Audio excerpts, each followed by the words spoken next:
জামাই আইনা দিবেন, সব সাইরা দিমু। আমি এই বাসায় কাম করে একটু বেশি ভাত নিতে গেছিলাম। সুখবর সুখবর, বাংলাদেশের কোনো মেয়ে ফেসবুক টিকটক চালাতে পারবে না। থামেন, কি করে থামেন।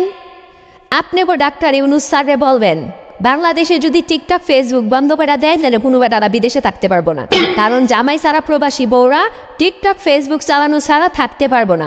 এটাই ফাইনাল, বুঝছেন? জামাই আইনা দিবেন, সব সাইরা দিমু। আর জামাই বিদেশ থাকবো, টিকটক সারাদিন 24 ঘন্টা দেখবো। কি করেন? এটাই সব। হ্যালো চাচি, আপনি কি গরিব?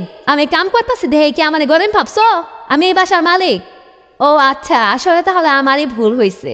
আচ্ছা, তুমি এটাকে লেগে জিগাইতাছো, তুমি কে? না মানে আমার জামাই প্রবাসী থাকে তো, আমরা প্রত্যেক বছর ঈদে রোজাতে আসলে জাকাত দিই সবাইকে 10,000 টাকা করে। আপনি যেহেতু গরিব না, সরি মা, ভুল হয়ে গেছে, টেহারা দিয়া দাও। আমি এই বাসায় কাম করে একটু বেশি ভাত নিতে গেছিলাম। খাই ওরে মা।